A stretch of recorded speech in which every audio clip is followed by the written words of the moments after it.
Eridu, a megacity older than the first known civilization and older than the pyramids of Giza, was buried in the sands of the Mesopotamian desert for over 2,000 years. Now, scientists have made a discovery that changes what we know about the ancient city. They found over 4,000 canals around Eridu that brought water to more than 700 farms where people worked between the 6th and the early 1st millennium BCE. Now, Eridu was founded around 5400 BCE and was the city of the first kings and history's first city according to the Sumerian king list, an ancient text on a clay tablet. Ancient Sumerians believed that deities created this city when they decided to settle on Earth. Eridu plays such a big role in Sumerian myths and legends that, at some point, people used to think it was just a mythical location. The most famous Eridu myth says that the skies got angry because humans were too noisy, so they decided to send a great flood to wipe them out. A new study showed that the Euphrates River served as the source of water for the entire city. The researchers mapped what remains of the ancient landscape and found a well-developed network of artificial irrigation canals. They discovered 200 large main canals pulling water from the Euphrates, and those canals fed another 4,000 smaller canals. The team used everything from satellite images and drone footage to soil analysis, old records, and remote sizing tech to map out the area. The 700 farms that used the water from the system were different in size, from about 5,000 square feet to over 200,000 square feet. The main canals were a little over a half-mile long, and some stretched more than 5 miles. The smaller canals could be as short as 32 feet. Rivers in Mesopotamia were the main water sources for farming, so ancient farmers had to learn how to guide water from the river to their fields. It all started with simple methods, like digging small canals, but over generations, they learned how to build massive canals up to 62 miles long. The Euphrates itself helped the farmers.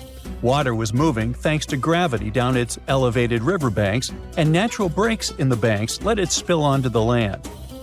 Researchers aren't sure when each canal was in use, and it's unlikely that all 4,200 canals were active at the same time during that long period.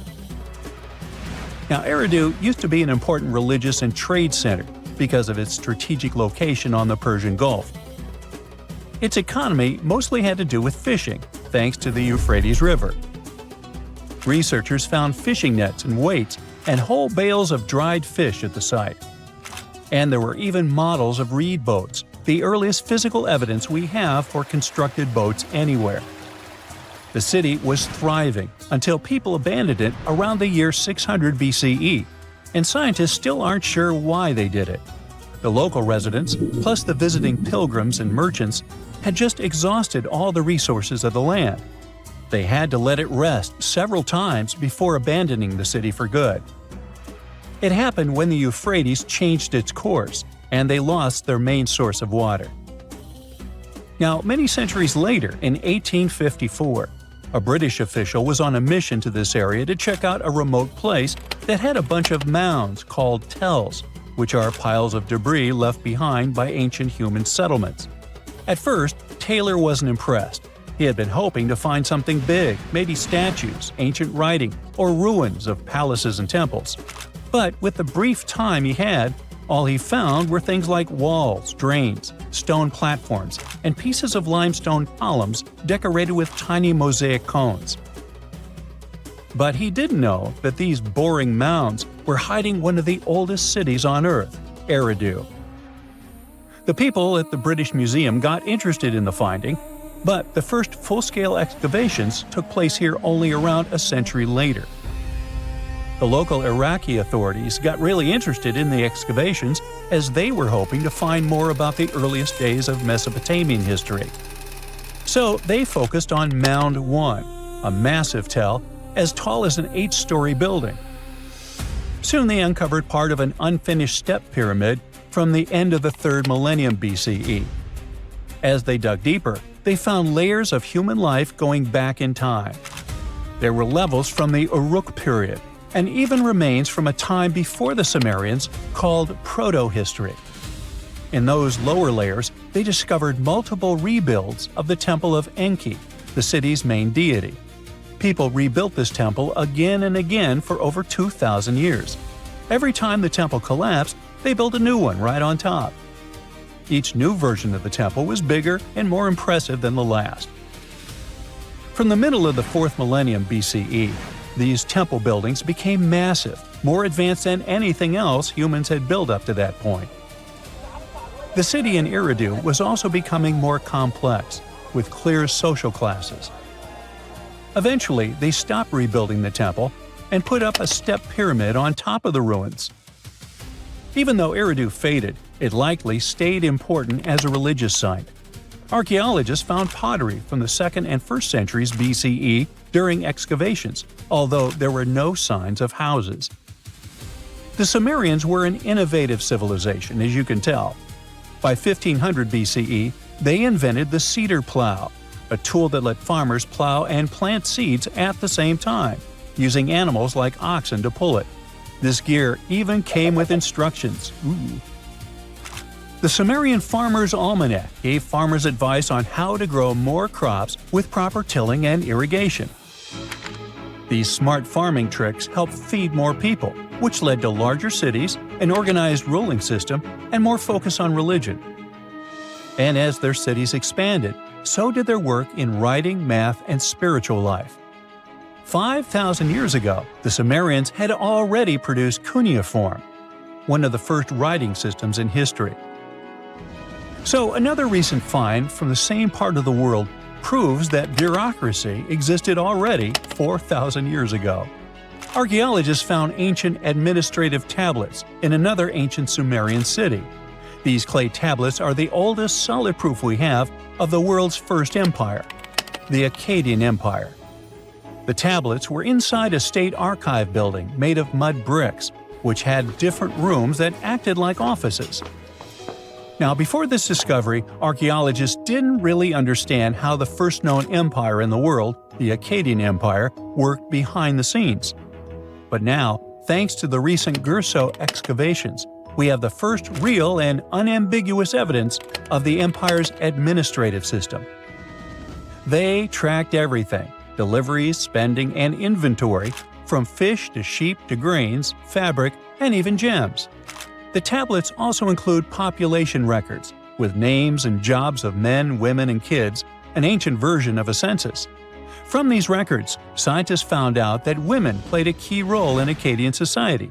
Some women had powerful positions, like high priestesses. The tablets also show a wide range of jobs, from skilled workers like stonecutters to people with simpler roles like temple floor sweepers. Some even included building blueprints, field layouts, and canal maps, proving that the empire had serious organization and planning. Eventually, the city rebelled and gained its independence, and the Akkadian Empire's 150-year rule ended. Now, researchers are carefully cleaning and translating the tablets to fully understand what they say. These new finds will replace older, incomplete ideas about the empire and give us a way more accurate picture of how Akkadian power and the ruling system actually worked. It's like archaeology woke up recently and decided to spice up the news with its history-changing discoveries. From unearthing dinosaur fossils in peaceful Iowa to translating bad news from ancient Babylonian texts, history is revealing its secrets like never before. When Mount Vesuvius erupted in 79 CE, it froze the town in time. Some of the most famous discoveries were heartbreaking, like a mother wearing a golden bracelet, holding her child, or two sisters hugging in fear. At least that's what scientists thought. In 2024, advanced DNA tests shattered these long-held beliefs.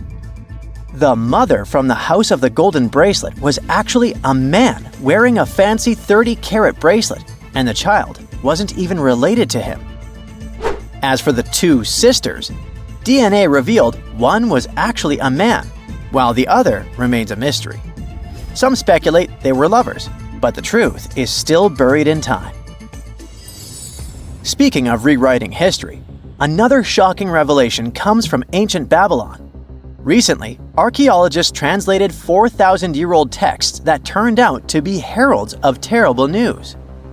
These specific texts that were translated are believed to be from Sippar, a city near the Euphrates River in modern Iraq. They talked about lunar eclipses, which is when the Earth's shadow blocks the moon, and for ancient Babylonians, these were warnings. Eclipses could mean everything from floods and famines to chaos in the kingdom. But here's the interesting twist. Babylonians also came up with clever ways to cancel these bad omens, like calling in priests to perform rituals, or consulting oracles for advice. These ancient astrologers took their job seriously, since it wasn't just about stargazing, it was about keeping the kingdom safe. Augustus was the first Roman emperor, so we can say he was a big deal. Archaeologists have already found ruins of the villas where he partied, but now they think they've found his final resting place. In a place near Naples, they've found an old structure buried under a villa. They found the equivalent of a modern heating system, something that was probably used to draw warm baths. They also found shelves filled with ancient jars, suggesting the site later became a temple. They're still not sure this was Augustus's last home, but if confirmed, this would be a big deal for world history. While ancient Rome is surprising us, the famous Nazca lines in Peru are also revealing hidden details. These massive geoglyphs, created thousands of years ago, have only been partially studied until now. Scientists trained artificial intelligence to help them scan 243 miles of terrain. With AI's help, they identified over 300 new motifs, including llamas, stick figure people, and strange heads. The algorithm, originally developed to decode charred scrolls from Mount Vesuvius, has doubled the number of known glyphs. The past is getting a serious digital upgrade. Meanwhile, in Bulgaria, archaeologists made a surprising discovery in a place few would expect: a sewer. In 2024, researchers unearthed a nearly intact 6.8-foot-tall marble statue of Hermes, the Greek god of travelers and trade, hidden beneath layers of soil. Experts believe it was placed there for safekeeping after an earthquake in 383 CE damaged the city's infrastructure. At that time, paganism was declining and Christianity was rising as the Roman Empire's official religion. Many pagan idols were being destroyed, but it seems some locals secretly preserved their deities by hiding them underground. Searching the bottom of the River Thames is probably worse than looking under your bed. The riverbed collects all kinds of discarded treasures, including a legendary typeface. In the early 1900s, two men created the Doves typeface for printing books, but after a bitter falling out, one of them threw every single metal letter into the river. A century later, in 2014, a designer trying to revive the typeface began searching for the lost letters. In just 20 minutes, he started finding them. With the help of divers, more were uncovered, and today, some of the lost letters are on display in a museum. Not much goes on in Iowa, which is why finding a huge 13,000-year-old mastodon skeleton made headlines. In 2022, a researcher received a photo of a massive femur believed to belong to a prehistoric animal. It took 2 years to secure funding for excavation, but in 2024, archaeologists finally dug in. After 12 days of work, they uncovered a well-preserved mastodon skull, the first ever found in a Midwestern state. This discovery would make Indiana Jones jealous, especially since it happened in Petra, the ancient Jordanian city featured in one of the movies. Archaeologists uncovered a 2,000-year-old chamber beneath Petra's treasury, containing at least 12 skeletons, along with iron and bronze artifacts. The chamber, built by the Nabateans, sheds new light on their afterlife practices, which remain largely mysterious. One of the most intriguing finds was a ceramic chalice clutched by one of the skeletons. Back in Peru, archaeologists made a groundbreaking discovery that turned Peruvian history upside down: a female ruler. At the 1,600-year-old site of Pañamarca, scientists uncovered a throne room decorated with colorful murals. These murals depict women spinning and weaving, men carrying a crown, and even a crowned woman speaking to a birdman. The discovery suggests that Moche women weren't just spiritual leaders, but rather had real political power too. Tiny houses are mainly a modern thing, but archaeologists think they found one in ancient Pompeii. Unlike traditional Roman homes, which had grand atriums for entertaining guests, this house had none. But what it lacked in size, it made up for in artistry. Inside, scientists found a painted altar decorated with birds of prey, sparrows, snakes, and plants. The altar held ceremonial items like a lamp and an incense burner, still holding traces of fragrant herbs. In 2021, researchers scanning the Baltic Sea found a massive stone wall hidden beneath the waves. The Blinker Wall, stretching over 1.5 miles, could be Europe's oldest man-made structure. Sitting 68 feet below the surface, it's built from around 1,400 small stones placed between 300 giant boulders, some weighing up to 142 tons. Dating back over 10,000 years, the Blinker Wall predates Stonehenge and France's Karnak stones, meaning it was likely built when the area was dry land. Scientists believe it may have been a reindeer hunting tool, guiding animals into a lake where hunters could strike. Oh, and then there's the granite slab that was found in Egypt's Abydos area. At first, it was thought to belong to two important people from ancient Egypt, but a recent discovery showed it was actually part of the sarcophagus of Pharaoh Ramses II, one of the most famous Egyptian rulers. A researcher found a special engraving on the slab that had Ramses II's name on it. Ramses ruled Egypt a long time ago, and after he died, his tomb was looted, so his body and belongings were moved around a few times. This new discovery shows that after Ramses' tomb was robbed, some of his things were used again. The finding also teaches us that ancient Egyptian tombs were often looted, and the things in them were reused. Recently, something unexpected happened during a dig in Norton Disney, back in England. While searching for ancient coins and brooches, a volunteer from the Norton Disney History and Archaeology Group stumbled upon a mysterious Roman dodecahedron. This small hollow object, made of copper alloy with 12 pentagonal sides, was buried for 1,700 years, but was surprisingly well preserved. Though over 30 of these strange objects have been found in the UK, no one knows for sure what they were used for. Some think they might have been measuring tools or calendars, while others believe they were used for rituals. The Norton Disney Group thinks these dodecahedra were likely symbols for religious ceremonies, as many show no signs of wear from daily use. Now the first rule is not to panic, the guy says. He gives Michael a thick suit. The weather is hot here, and the outfit seems very warm. You can't go without it, he adds. Michael puts on the outfit and feels goosebumps all over his body. Why is it so cold? The guide explains this is a unique cooling cloth. It'll save Michael from heat stroke inside the cave. The guide gives him an oxygen tank and a mask. Are we gonna dive? Michael asks. No, but your lungs may fill up with water if you don't use it. Michael's knees are shaking with fear. He doubts this whole idea. Welcome to one of the most dangerous caves on the planet, the guy says as he enters the dark space at the foot of a mountain. This place is called Crystal Cave, and it's located in Mexico. Magma had leaked here from the hot bowels of our planet 26 million years ago. It was coming and cooling down again and again. There was so much magma that it formed a mountain. Along with magma, mineral-rich water got here. It had been seeping through the rock tunnels and had formed a cave under the hill. Then, something strange appeared in these hot waters, something that seems to be from another planet. Michael is going down the road. He illuminates the bottomless darkness with a flashlight. The air becomes hot and heavy. Microscopic particles of water are hovering here.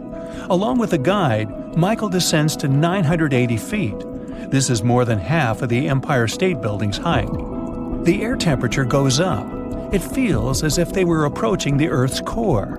Finally, the descent ends, and they jump on solid ground. The guy puts on an oxygen mask and tells Michael to do the same. You can't breathe in such moist and acidic air. The lungs can fill with water, which will lead to disastrous consequences. The air here feels to Michael as if he's walking through a very thick fog. The temperature rises up to 136 degrees Fahrenheit. It's higher than in the world's most hot deserts. Michael lights his way and notices something big, white, and shiny. It's a huge crystal beam sticking out of the ground that's reaching up. The whole cave is filled with these huge things. They stretch in different directions and rest against the ceiling and the walls. Somewhere they block the path, and somewhere they are like bridges. Michael climbs onto one of the crystals and walks on it. The guide explains that each column is made of gypsum. You know this substance as it's used to produce building material, plasterboard. Michael touches the hard surface of one of them. It seems that some ancient civilization could have built it. The guide says that everything inside this cave is natural. For the first time, this place was discovered by two miners in the year 2000. Since then, scientists have managed to find out that some crystals are 500,000 years old. You can also find one of the largest natural crystals in the world here. This beam is about 36 feet long and weighs 55 tons. This place is filled with water rich in calcium sulfate. This element is capable of forming minerals. A colorless variety of gypsum prevails here. The water and warm air help form the crystals. Humidity and temperature haven't changed for centuries, so these columns continue to grow even now. This place is fascinating. Michael wants to stay here longer to explore the cave, but unfortunately, it's dangerous. They may get lost or slip on the gypsum rocks. Plus, they're running out of oxygen, so they have to climb back up. They come out of the cave and meet the police. It turns out that it's prohibited for tourists to enter the cave. Even scientists must get special permission to go here. And it's for a good reason, since the cave is one of the most dangerous places on Earth. Michael and the guy pay a fine and leave Mexico. The next stop is Italy. It's a good thing you've taken a good camera with you, the guide says. This is one of the most fascinating caves in the world. You need the best equipment to capture this beauty. Michael and the guide are on a small boat. They sail along the coast of the island of Capri, Italy. Luckily, there won't be any danger this time. They are approaching a small rift inside the mountain. This is the entrance to the Blue Grotto. The hole is so tiny that only one boat can pass through it. Michael and the guide get into another dimension. The cave is filled with water. The walls are shining with blue light coming from the lake's depths. Michael takes pictures of the cave and notices that the entrance they got through glows with a bright white light. It's the sun's rays illuminating the cave as they enter it. There's another hole under the water. The sunlight penetrates through it, filling the lake with a blue glow. But it's time to move on. The next cave is in New Zealand. They arrive to the North Island. There's a place deep underground with winding, intricate caves. They appeared here about 30 billion years ago. Michael and the guide approach the entrance to the dark cave. Michael turns on a flashlight. "Take it away," the guy says. "You won't need it inside." They come in. Michael opens his mouth in surprise. The whole cave is filled with glowing lanterns. They are all living creatures, fireflies. They're shining with a blue light. Michael feels like he's on another planet. The entrance to the cave is limited to not harm the fireflies. Scientists use automated equipment to monitor the cave. They watch the temperature and the level of carbon dioxide necessary to maintain the life of glowing beetles. If many people get here, the level of carbon dioxide will increase. The time for a visit is also limited, so they ask Michael and the guide to leave the place. "Now, we're going to see something creepy," the guide says. "Are you ready?" And the next stop is California. The place is called Moaning Caverns. The cave seems quite ordinary from the outside, but the guide looks a little nervous and scared. They attach the rope to the belt and begin the long descent. The bottom is 165 feet deep. It's the height of a 15-story building. It seems not so big compared to the Crystal Cave. As Michael is going lower, it's getting cold and dark. At this point, all sounds from above disappear. They slowly sink into an ominous silence. "What is it?" Michael asks, startled. "I think I've heard someone's voice downstairs." The guide touches his lips with his finger to keep Michael silent. A long, prolonged human moan is coming from the dark cave depths. In the first seconds, Michael freezes. Then he quickly climbs up along the rope. The guide laughs at him. They hear another moan. Michael gets out of the cave and pulls the guide's rope to get him out. The guide says this is one of the creepiest caves in the world.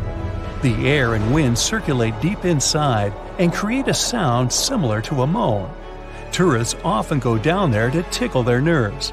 Also, they found about 100 skeletons of ancient people at the bottom of the cave, and no one knows how they got there. Michael doesn't want to go back inside the cave. He asks the guide to tell him how caves form. It turns out that it all starts when the ground absorbs acid rain consisting of water and carbon dioxide. The liquid penetrates through the soil and comes into contact with hard rock surfaces. When water touches limestone or dolomite, it dissolves them and helps to form an empty space. Every year there's more and more space around. The rain continues to fall and accumulate in this open area. Then the water forms a stream or an underground river. After that, the erosion of hard rocks begins. Thousands of years later, there's enough space to fit a human here. Then this space becomes a cave. When erosion combines with stalactites and stalagmites, it forms chambers and impressive columns. By the way, here's the difference between stalactites and stalagmites. Stalactites hang from the ceiling. Stalagmites stick out of the ground. It takes about 1 million years to develop such underground landscapes. So, every time you walk in these places, you come into contact with the ancient past of our planet. You decided to go scuba diving for the first time. The water is clear and the sun is shining on the seabed. You take a few selfies and the fish swimming by when suddenly, the ocean goes pitch black. You look up and, oh my, what is that gigantic animal? It's definitely not a shark, not a whale. Is it a turtle? Yup, but fear not, it's not gonna hurt you. If you had lived on this same Earth about 72 million years ago, then maybe this could have really happened to you. Scientists have recently found the fossils of a gigantic marine turtle that could have grown as big as 12 feet. If you don't have any idea of how big that is, let's see some examples. That's the average length of a hippopotamus, 6 golden retrievers, or 2 Michael Jordans stacked on top of each other. The turtle's scientific name is an homage to that old-school sea monster called Leviathan. Maybe you remember this from old-school history lessons. The Leviathan is supposedly a mythical creature that would swallow entire ships or people that were deemed too greedy by the creature. Can you imagine being swallowed by this humongous sea turtle? No, thank you.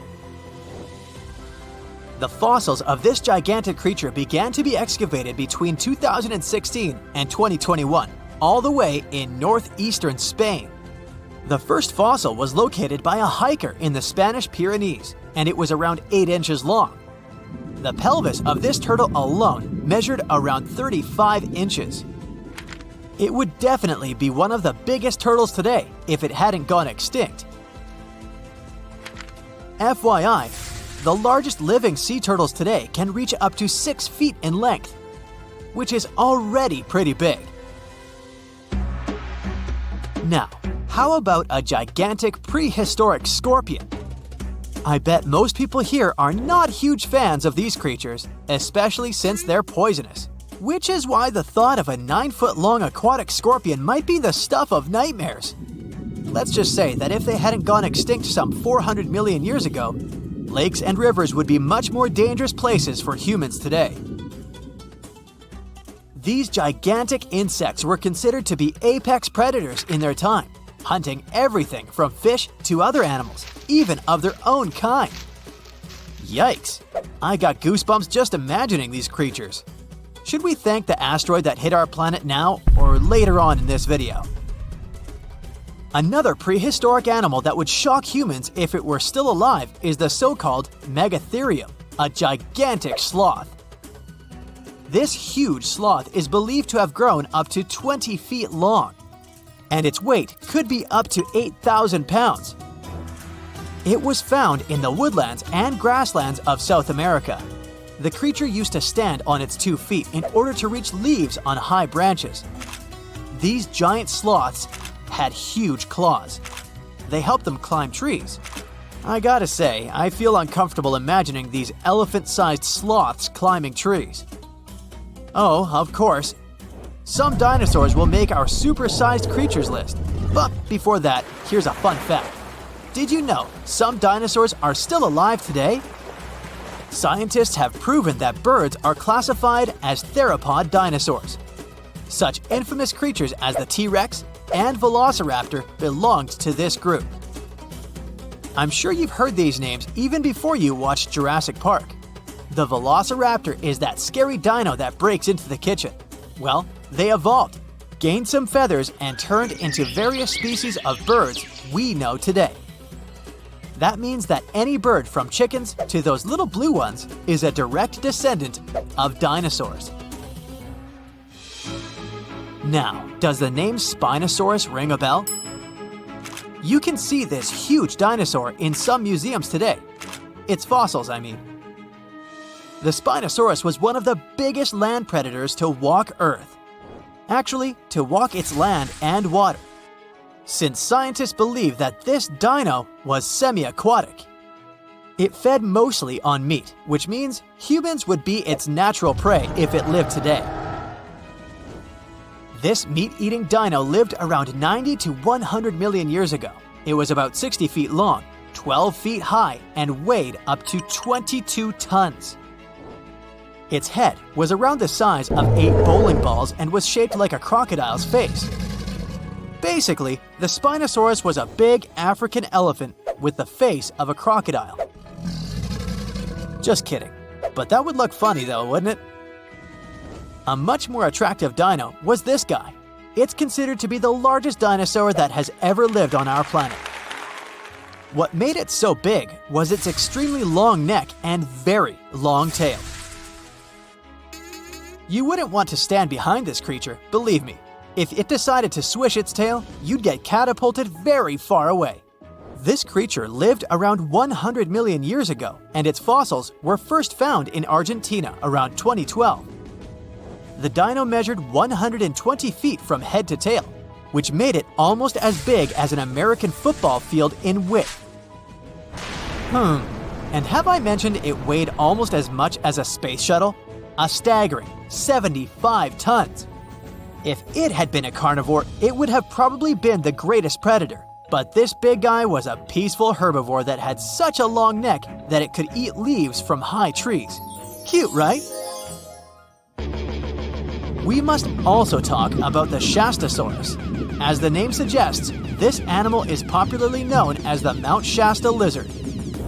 Even though it was a marine reptile and probably never set foot on the mountain itself, this dino was usually around 23 feet long, but there was a specific strand of this species that could get as big as 69 feet long, about the size of the great blue whale. This made it the biggest marine reptile to have ever lived.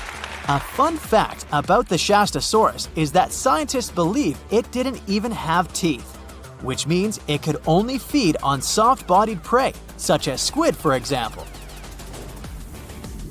The next animal on our list is the blue whale. Believe it or not, the biggest living animal on Earth actually started small.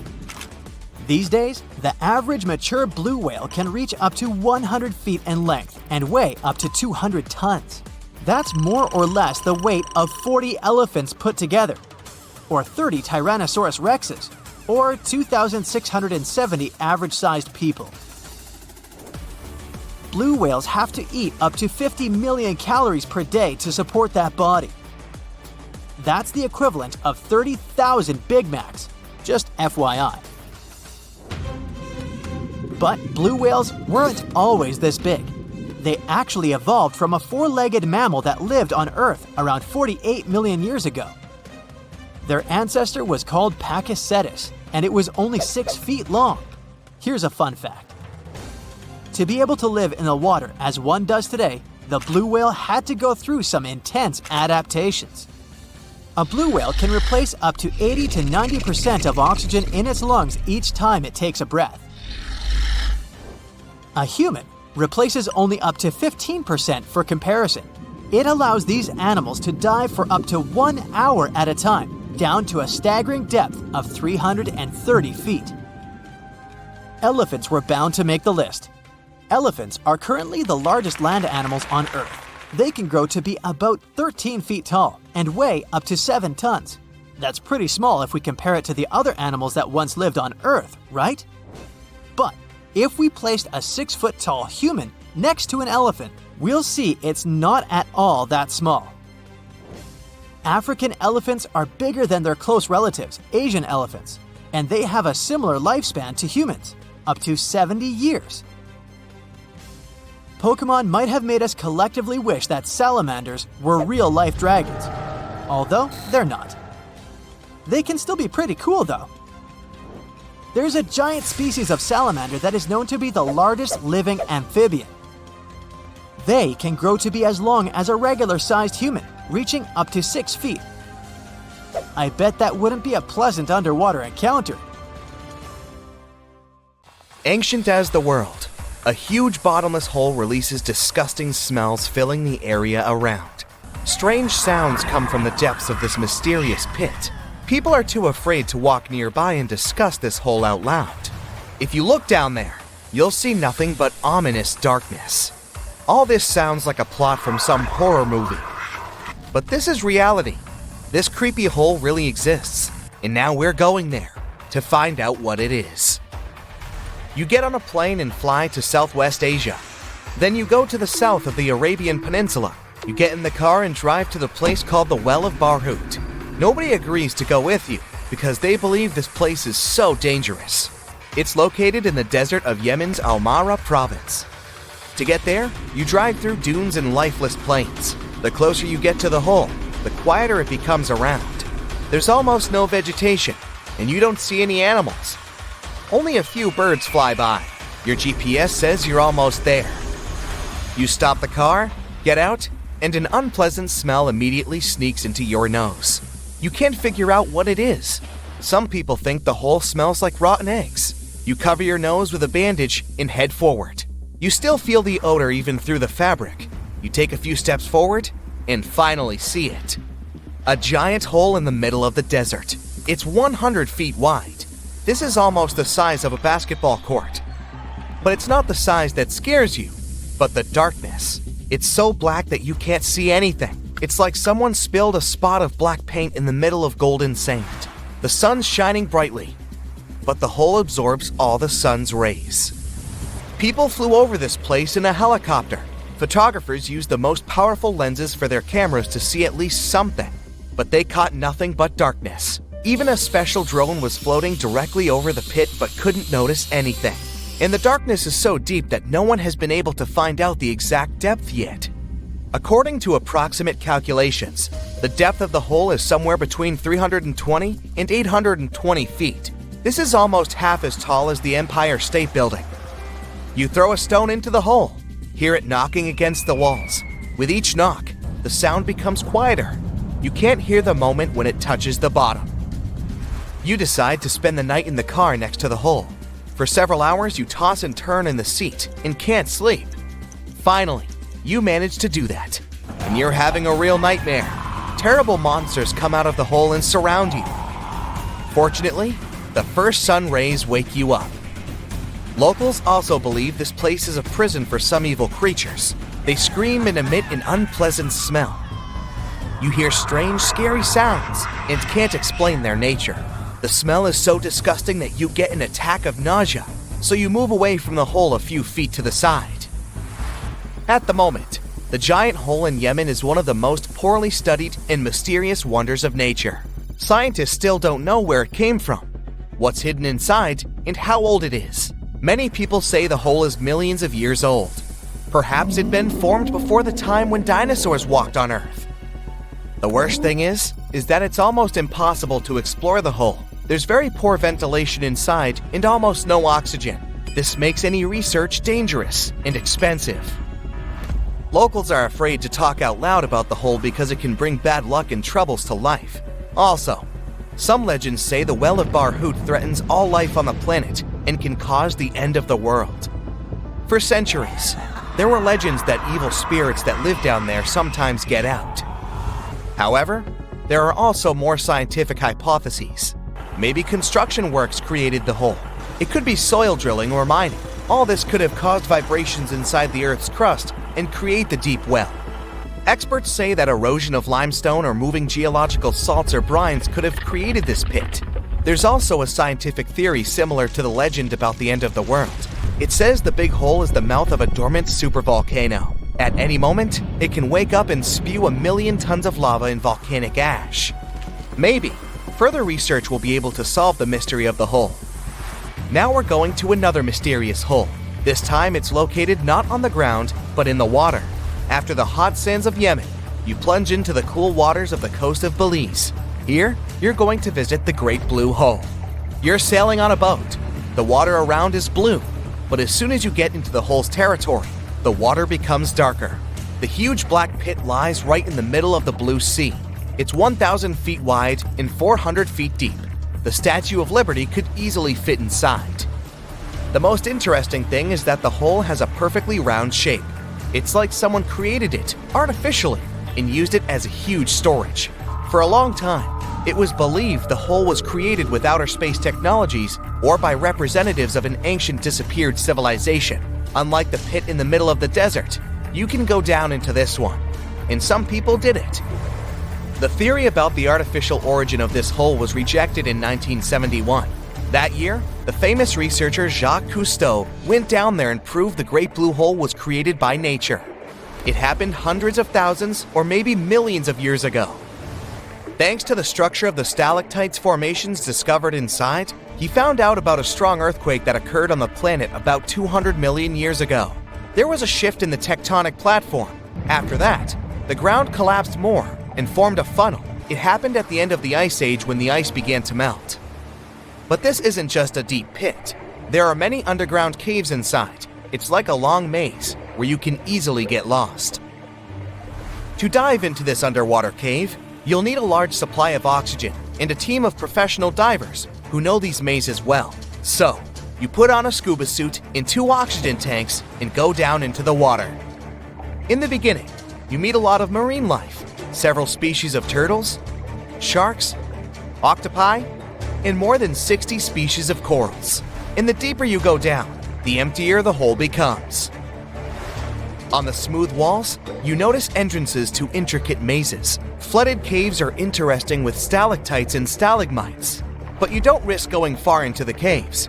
Just like inside the Egyptian pyramids, some people couldn't find their way back here. So, you decide to go down to the very bottom of the hole. But you can't do this without a very special vessel. So you need to pay a lot of money and rent a submarine. Or you can sit at home and watch the dive into the hole online. At the end of 2018, a team of scientists went on an expedition to the bottom of the blue hole and made a live broadcast. They managed to take new photos inside and created the first 3D map of this place. Closer to the bottom, they discovered new types of stalactites in the form of icicles. These stalactites had been here even before the big blue hole filled with water. Also, a thick layer of hydrogen sulfide was found deep inside. This substance completely absorbs sunlight. That's why you find yourself in absolute darkness.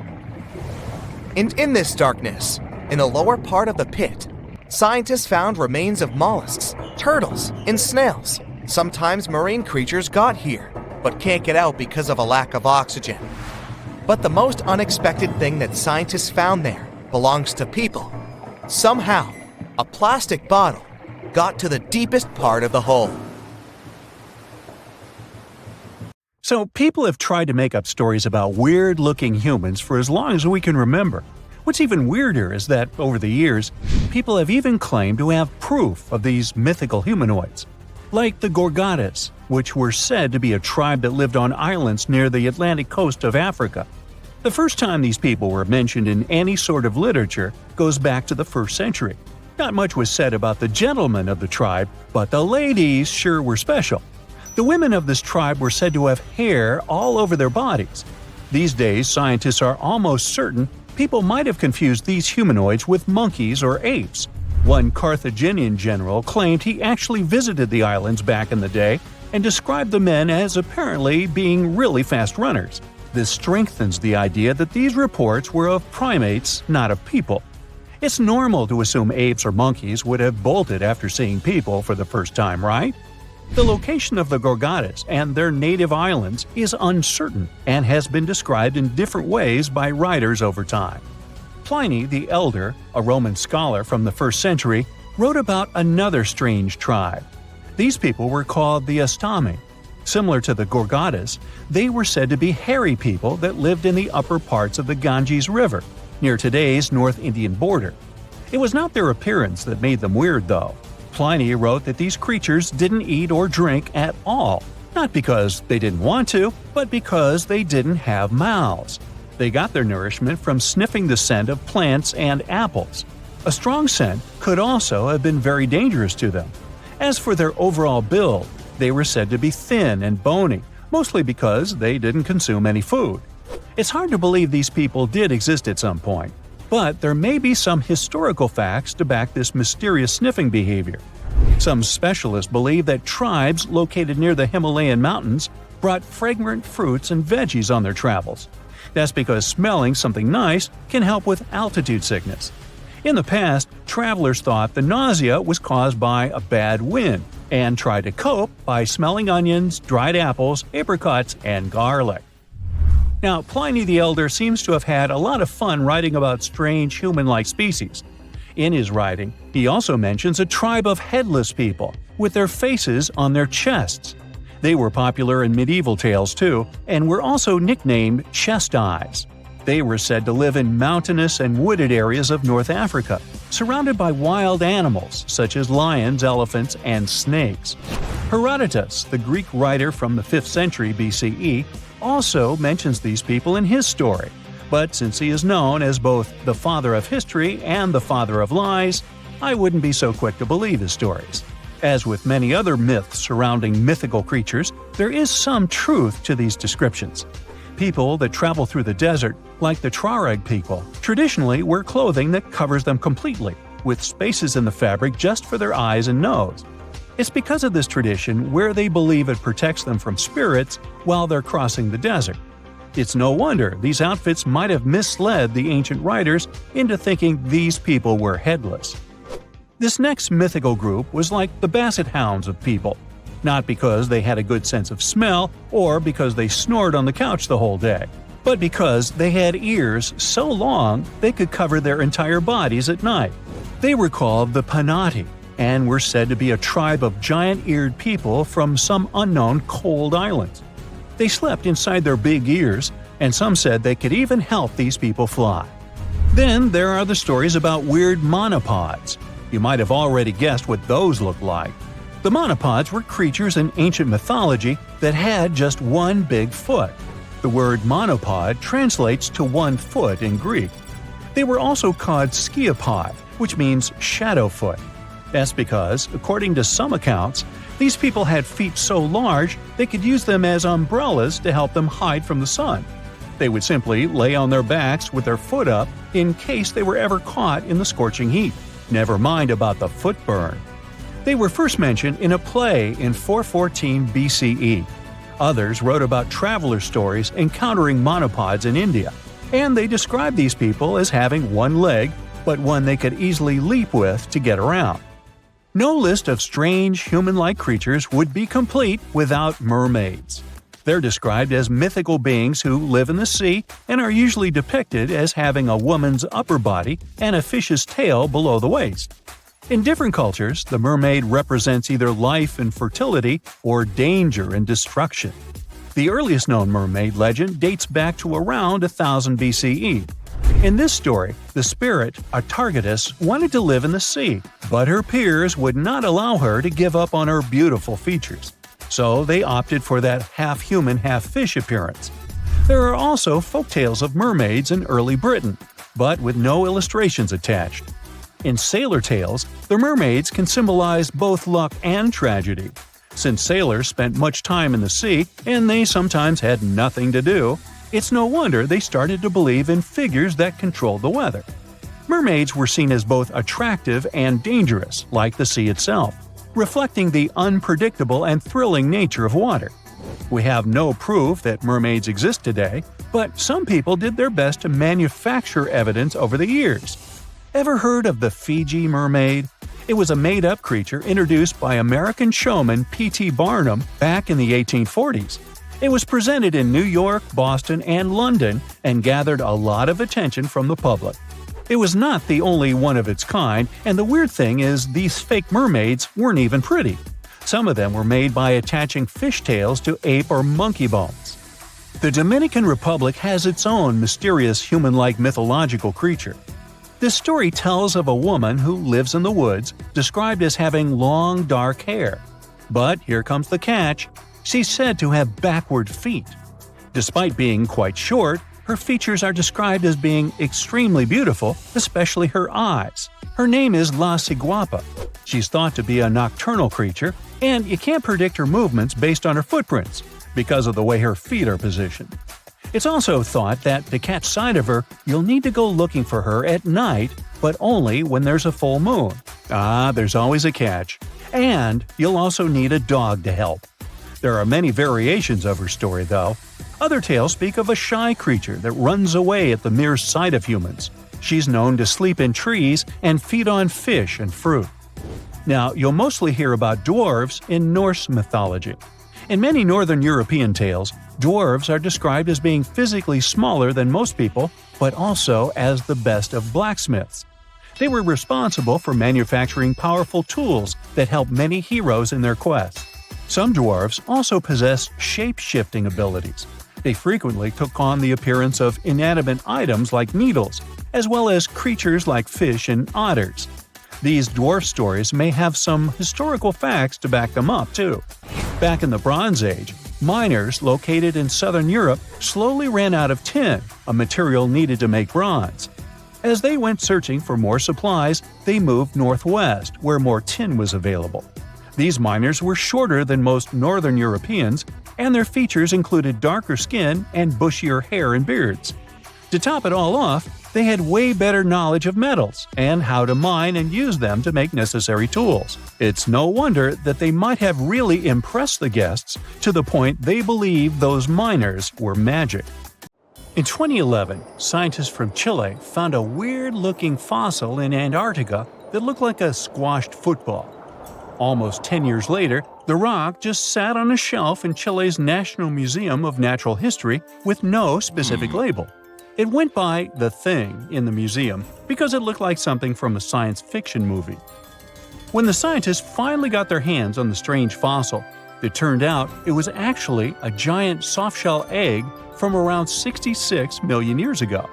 This one is more than 11 inches long and 7 inches wide. A regular chicken egg is just 2.5 inches long, and an ostrich egg is almost 6 inches long for comparison. So, the Thing won the title of the biggest softshell egg ever found and the second largest egg of any animal we know of. The only bigger egg that was ever found was that of the extinct Madagascan elephant bird, which is also 1.5 times as tall as Michael Jordan. The bird, not the egg. The Antarctic egg is also special because it's the first fossil ever found in this part of the world. So, whoever left it there must have been one big creature. Probably a giant sea turtle that lived long ago, like a mosasaur. This is surprising because most scientists thought these creatures didn't even lay eggs. So this discovery could change what we know about them. The egg is also unique because it has a thin eggshell and no pores, which is totally different from most dinosaur eggs. It actually looks more like the eggs of lizards and snakes, but it came from a giant creature related to these animals.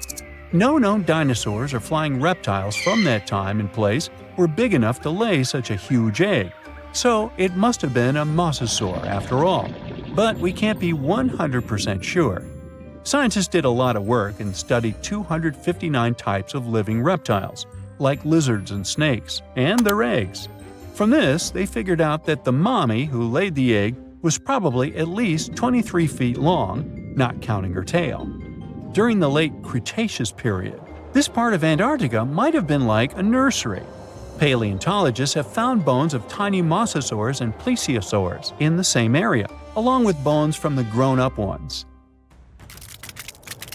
Archaeologists in Norway made another cool but literally discovery and found dozens of arrows that had been hidden in ice for 6,000 years. They were melting out of a large ice patch in the high mountains, covering an area of about 45 football fields. In 2014 and 2016, when the summers were extra warm, scientists went to an ice patch called Langfoni to look around. They also found lots of reindeer bones and antlers there. Some of the arrows were whole and some in pieces, along with 5 arrowheads around the melting ice patch. This is more arrows than have been found at any other frozen site in the world. Some of the 68 found arrows date back to the Neolithic period, and the newest ones are from the 14th century of the Common Era. Ice is like the perfect time machine that can preserve whatever ends up there in an almost perfect condition. Langfoni became famous as one of the first ice patch sites after a local hiker found a 3,300-year-old leather shoe right next to its edge. Scientists are studying places like this to understand how people use these sites and how the ice patches from Norway to North America changed over time. Now, once upon a time, around 32,000 years ago, to be exact, a squirrel buried some seeds near a river in Siberia. Am I the only one getting the Ice Age vibes? Anyway, these seeds belong to a plant with cute white flowers. Thousands of years later, a group of scientists found these seeds buried deep in the frozen ground, about as far down as a 12-story building is tall. The seeds were surrounded by ice and bones of animals, like mammoths, bison, and woolly rhinoceroses. The mature seeds had been damaged, maybe by some squirrel, but some of the younger seeds still had good plant parts inside them. The scientists carefully took those out and put them in small containers to help them grow. And here comes the coolest part. They were able to grow the plants. Their flowers were shaped a little differently from the flowers of the same plant that grows today. After a year, the Ice Age plant even made new seeds. Based on this, the scientists suggested that permafrost could be a depository for an ancient gene pool, and we could find extinct species there and bring them back to life. Scientists on an icebreaker in Antarctica were looking for whales, but found something way more unusual. The camera behind the ship, which is as heavy as a car, detected 16 million ice fish nests on the floor of the Weddell Sea. The nests were located about every 10 inches in all directions and covered an area of 93 square miles, which is slightly bigger than the whole of Washington, D.C. The colony even had a distinct border, which was a line in the sand. The scientists were in the area because they were studying a special spot in the ocean where the water was a little warmer than the water around it. In this warmer water, they found tiny animals called zooplankton near the top. When the young ice fish hatch, they swim up to this area to eat the zooplankton before going back down to the seafloor to grow up and have their own offspring. Since there was so much food, it made sense to see ice fish in this warm water. But they didn't expect to find such a huge number of ice fish nests, much more than anyone had ever seen before. New Zealand's Antarctic Heritage Fund found some old photo negatives in a hut in Antarctica. They turned out to be unique images from the Ross Sea Party. It was a famous failed expedition led by Ernest Shackleton. He wanted to become the first person to cross Antarctica by land, from the Weddell Sea to the Ross Sea, passing through the South Pole. But things went wrong when their ship, the Aurora, was blown out to sea. They had to use the hut from another explorer, Captain Robert Falcon Scott. His goal was to be the first person to reach the North Pole, but sadly, he didn't succeed either. The negatives were made of cellulose nitrate and were found stuck together in the small box. The Trust took the negatives back to New Zealand, where they carefully separated them and discovered 22 hidden images. Many of the photos were damaged, but the Trust could still recognize some familiar places around McMurdo Sound, a well-known area in Antarctica. No one knows for sure who took the pictures. In December 2021, some scientists noticed a strange mark on the Larsen ice shelf, a giant sheet of ice off the eastern coast of Antarctica. They thought it might be a river flowing under the ice, so they drilled down over 1,600 feet to check it out. They expected to find water, but they didn't expect to see that the water was full of fast-moving creatures called amphipods. The scientists also found that the water in the underground river had unusual layers of currents moving in different directions, which they still don't fully understand. Another surprising thing happened during their research. On December 20th of the same year, a volcano erupted far away in Tonga, and the pressure waves from the eruption were detected all the way down in the ice river in Antarctica. It shows how everything on our planet is connected, even in the most distant places. There's something absolutely massive and deeply unsettling hiding right next to Stonehenge. More than a dozen giant pits carved into the ground. They're all spaced with eerie precision and form a perfect circle, more than a mile wide. For years, nobody could explain them. They were too big to be animal traps, too organized to be natural sinkholes, and way too deliberate to be random. And the biggest question was, who had the power, knowledge, and reason to reshape the land on this scale 4,000 years ago?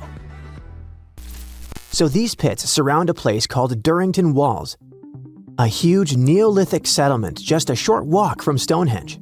Archaeologists now say humans dug them around 2500 BCE, during the late Neolithic period, when people supposedly lived simple farming lives without metal tools, written language, or modern math. Each pit stretches about 30 feet across and plunges roughly 15 feet down, and together they form an almost flawless ring. To prove the pits weren't natural, scientists went full detective mode. They drilled soil cores and tested the dirt itself, including microscopic traces of ancient DNA and something called luminescence dating, which tells you when the soil last saw sunlight. Every test pointed to the same answer. Humans made these pits on purpose. Here's where it gets wild. The pits weren't dug randomly as people moved along. They were laid out as a single unified project. That means Neolithic builders had to visualize a massive circle, measure distances across open land, and coordinate teams over a huge area without any GPS, drones, or even aerial maps. All they had were people, ropes, wooden tools, and shared knowledge. So why would they invest so much effort and do this? Archaeologists think the pits formed part of a ritual landscape, not a practical one. Durrington Walls already looks like a place where people gathered for ceremonies, feasts, and seasonal events. The pit circle may have marked a sacred boundary. It could have separated ordinary land from a spiritually charged space. Some researchers think the pits symbolized a border between the world of the living and the underworld. The scale of the structure is pretty impressive. It may be one of the largest prehistoric monuments ever built in Britain, even bigger than Stonehenge itself when you look at the total area. And unlike Stonehenge's towering rocks, this monument stayed invisible for thousands of years, quietly hiding under the grass. Generations walked over it without knowing they were standing inside a gigantic ancient design. For a long time, we underestimated ancient people. We imagined them reacting to nature instead of shaping it. But discoveries like this keep proving that wrong. The builders of Durrington Walls didn't just live in the landscape, but engineered it. They thought in terms of geometry, symbolism, and long-term meaning. And this isn't the only case. All over the world, thanks to new technology, scientists keep finding proof that ancient humans worked on massive scales with shocking precision. In the Amazon rainforest, researchers found traces of 2,500-year-old cities hiding beneath the jungle canopy. Scientists spent more than 20 years exploring the area on foot before technology finally cracked the case. The LiDAR technology, which is like X-ray vision that surveys a landscape using lasers to digitally peel away the jungle, scanned a massive area of over 100 square miles. It helped to spot more than 6,000 rectangular earthen platforms, which are likely used as homes or public buildings. They also found agricultural terraces, drainage systems, and carefully shaped farmland. This wasn't a random settlement. It was well planned. At least 15 distinct settlements appeared, all connected by wide, straight roads that cut cleanly through the landscape. These roads didn't follow rivers or slopes as you'd expect. They crossed each other at perfect right angles, forming a grid. The researchers believe people from the Quillamope and Upanu cultures lived there between about 500 BCE and 300 to 600 CE. They farmed corn and sweet potatoes, reshaped the land, and built a system that lasted for centuries. Discoveries like this prove something huge. Far more people lived in the Amazon than scientists ever thought. Tens of thousands, maybe even hundreds of thousands. And they didn't just survive there, they engineered the landscape. Just like at Durrington Walls, the real story hid in plain sight until technology caught up. Then there's Peru, with one of archaeology's biggest headaches, the Nazca lines. These gigantic designs of animals, plants, and geometric shapes stretch across the earth like an ancient message, so huge that only birds or satellites can see them properly. For decades, people have tried to figure out why the Nazca people made them, how they did it, and what those massive patterns mean. And until recently, the mystery stayed stubbornly unsolved. Walking the desert or flying over it, archaeologists would spot lines and figures and wonder if anything was missing. But the ones already known were just the tip of the iceberg. Traditional fieldwork, with people on the ground slowly mapping things out by hand, took forever. And even then, dozens of smaller designs were just too faint for the unassisted eye. So, instead of scanning the desert on foot, researchers taught artificial intelligence how to see patterns in aerial and drone imagery. They fed terabytes of pictures into trained models, and AI began flagging shapes, curves, and ancient outlines that had been hiding for centuries. In just about 6 months, it identified 303 previously unknown geoglyphs in the Nazca Desert. It almost doubled the number of figures we knew before and showed entire classes of designs. Some of these new shapes are tiny, just a few feet across, but they sit next to giant ones like the hummingbird or monkey. Thanks to all the new finds, scientists can finally start testing theories they had about the purpose of the lines. It looks like the lines weren't just decorations. Many may have been walkways or routes used for ceremonial movement. In case you're worried, AI isn't replacing archaeologists. They still check every promising lead on the ground and interpret everything the machines find. Back in Britain, the pit circle also connects to an even older structure, an early Neolithic site called Robin Hood's Ball. Because it stood so far from the famous stones, it felt like a side character. But it turns out Robin Hood's Ball is from around 3600 BCE, which makes it about 500 years older than Stonehenge itself. It's what archaeologists call a causewayed enclosure, which sounds fancy but really means a big circular earthwork made of ditches and banks. Instead of one clean trench, the ditches are broken into short segments with little gaps in between. And instead of keeping people out, it probably brought them together. Archaeologists think these enclosures worked as gathering places, spots for meetings, feasts, rituals, and social bonding among the first farming communities. Then came the twist no one expected. While preparing land at Lark Hill, a hillside northeast of Stonehenge, for new military housing, archaeologists found signs of another causewayed enclosure. This discovery flipped the map upside down. The landscape wasn't growing outward from Stonehenge, it was already alive long before the stones ever went up. As researchers dug deeper, they found hundreds of flint tools, beautifully made leaf-shaped arrowheads, chunks of human skull, and pieces of antler likely used as digging tools. Then came the pottery. Different styles showed up in different places, some from the enclosure ditches, others from nearby pits. That matters because pottery styles often act like cultural fingerprints. The mix suggests something big.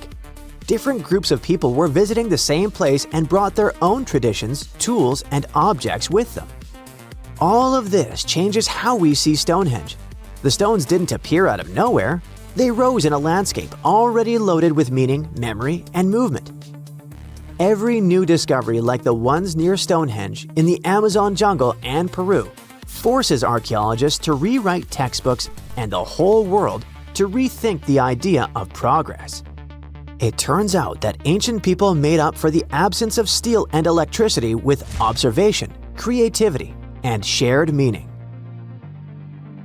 The year is 2160. The place, the Pacific Ocean off the coast of Japan. The ocean seems calm, at least the surface does. The ocean floor is cracking right now. Boom! The earth opens up, magma shoots out. The crack in the ocean floor triggers an earthquake and a massive amount of energy shoots into the ocean. And now for gravity to get involved. It pulls the water down and makes it move faster and faster. It's a tsunami. A wave as high as a skyscraper plows toward Tokyo at 500 miles per hour. That's millions of tons of water. It would be awesome to take a picture of it, but there's no time to admire the power of nature. The tsunami's about to hit Tokyo Bay. The tsunami smashes ashore and starts attacking the largest structure on the planet, the Tokyo Pyramid Metropolis. It's 6,600 feet tall. That's 5 times the height of the Empire State Building.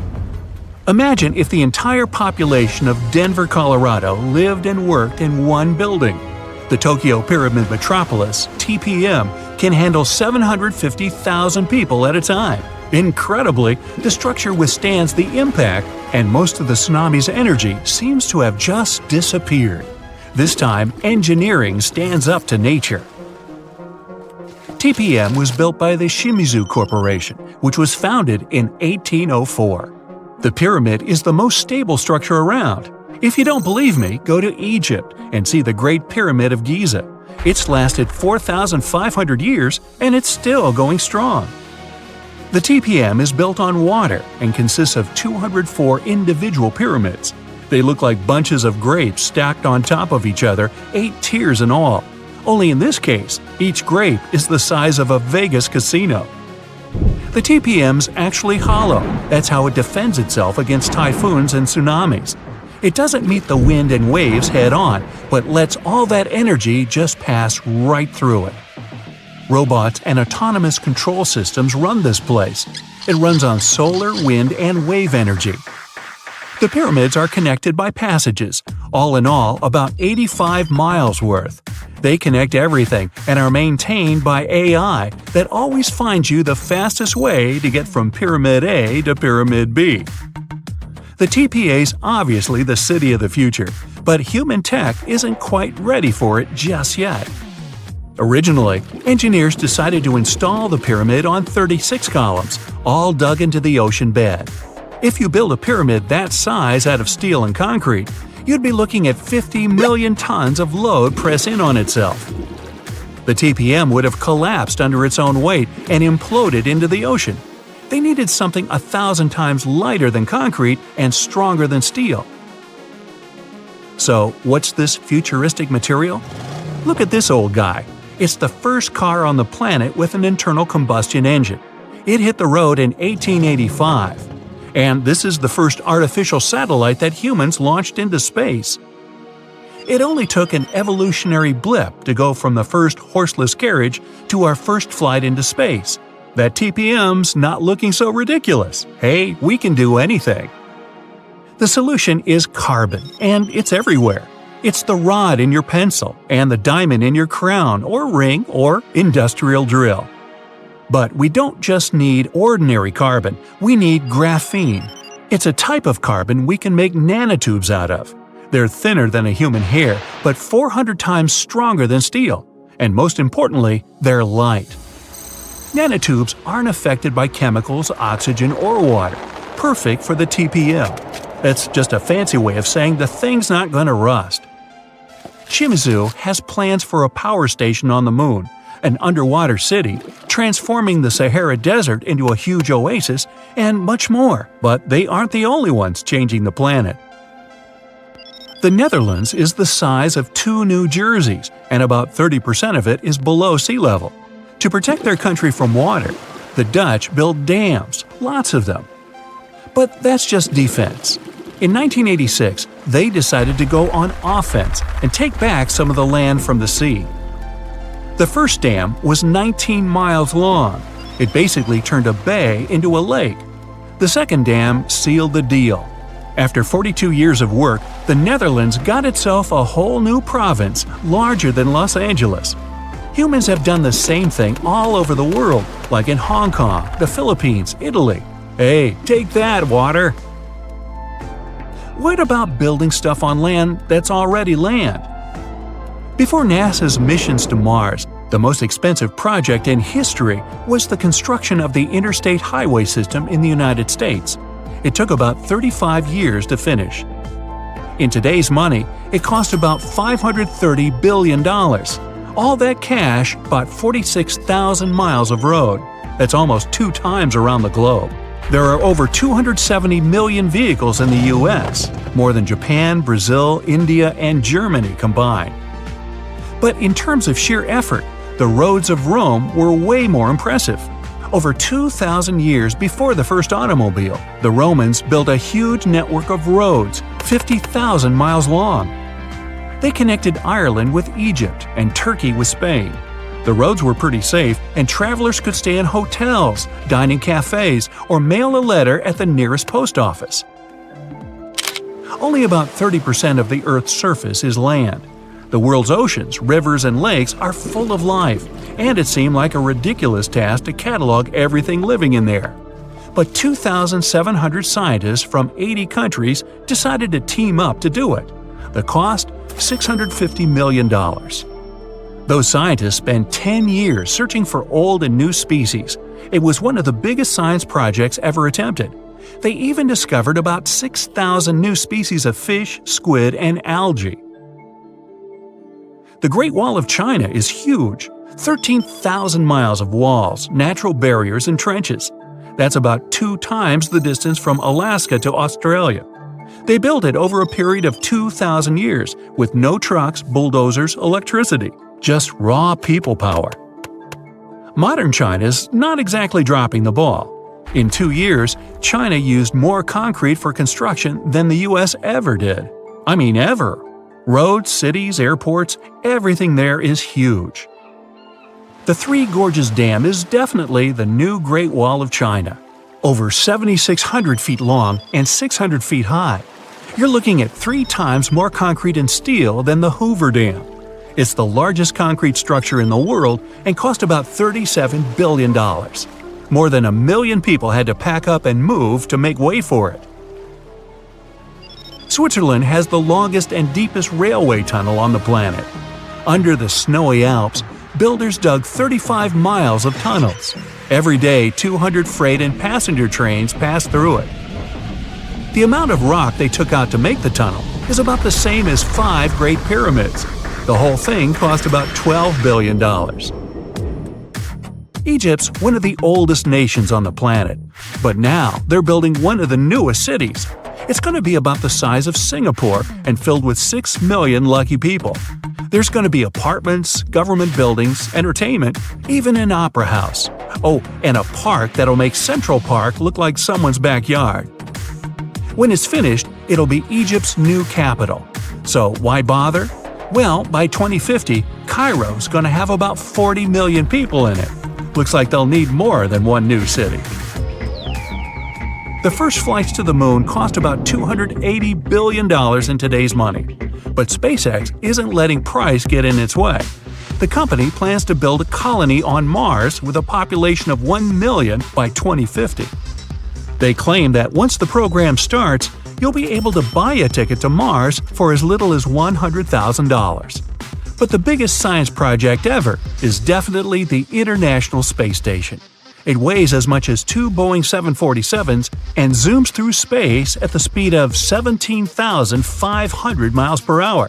That pencils out to be 5 miles per second. The station orbits the Earth 16 times per day, and it doesn't come cheap. Luckily, a whole bunch of countries share the bill, but it's definitely the most expensive room service anywhere in the galaxy. It costs $10,000 to deliver a bottle of water from Earth to the space station.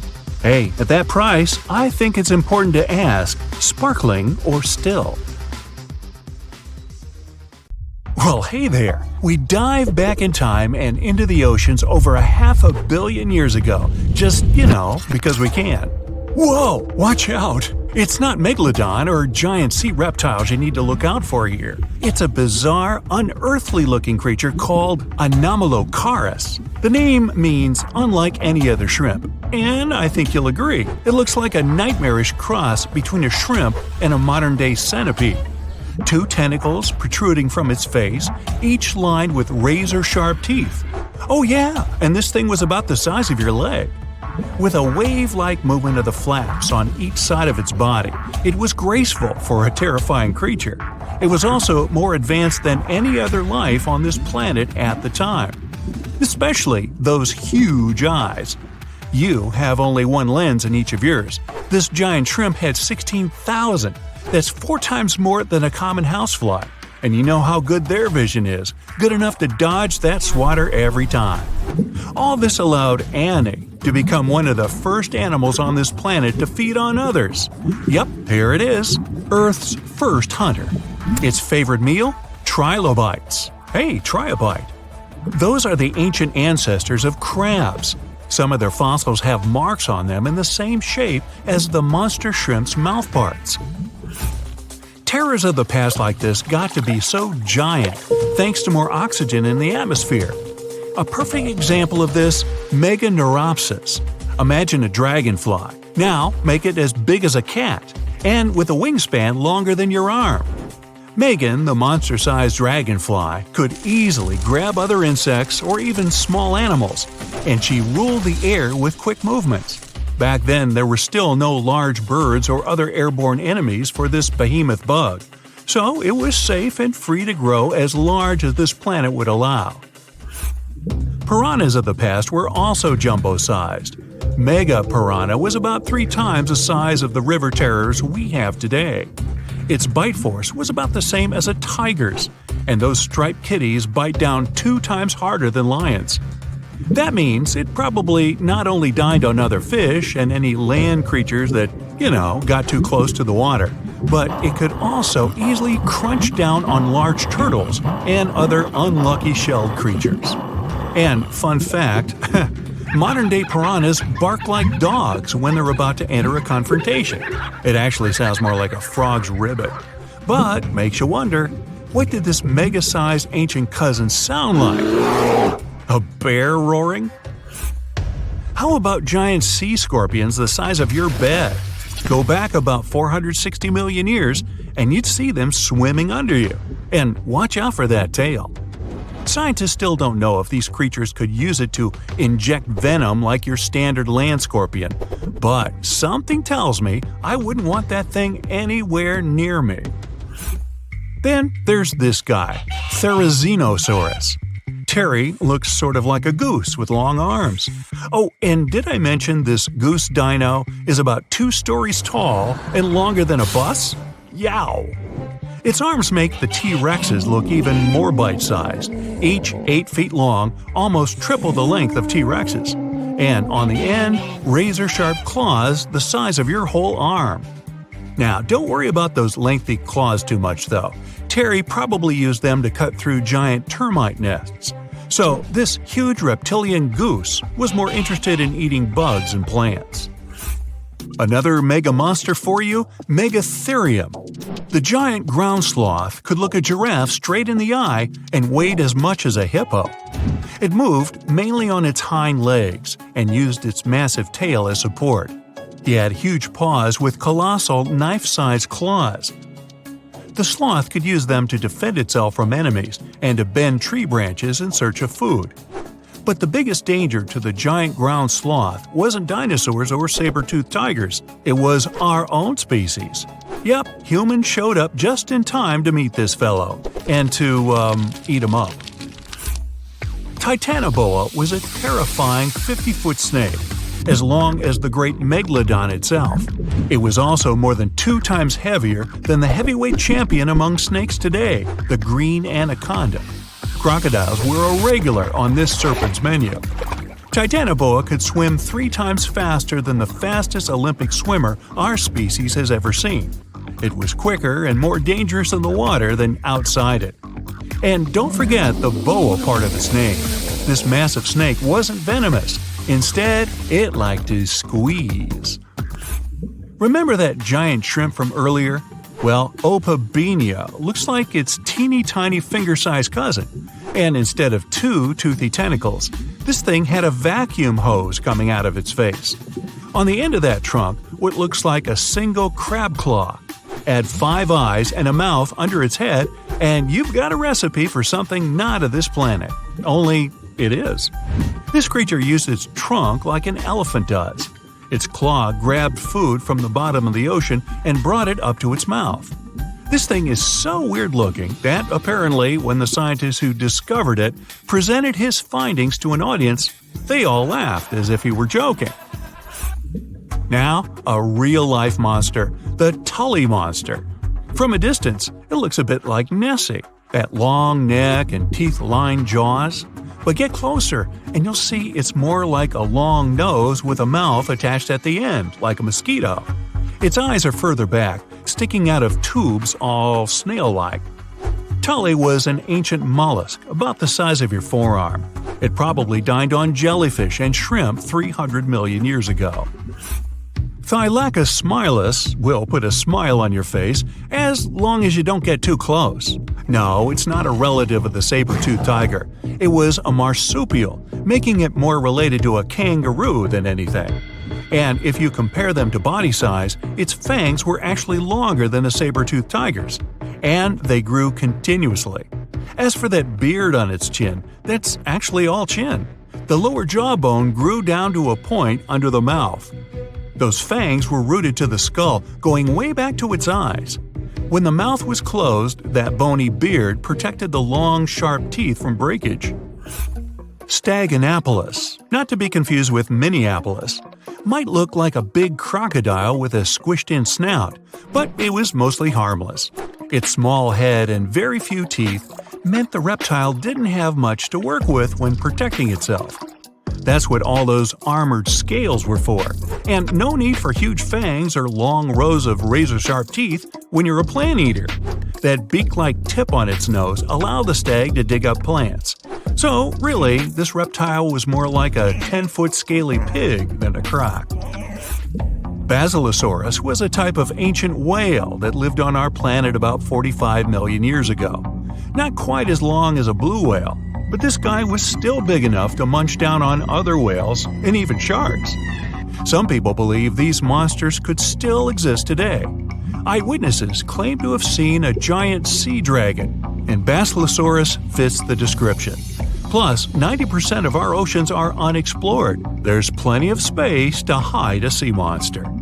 But scientists haven't found any fossils of this ancient whale younger than 3.7 million years. So, this myth is busted.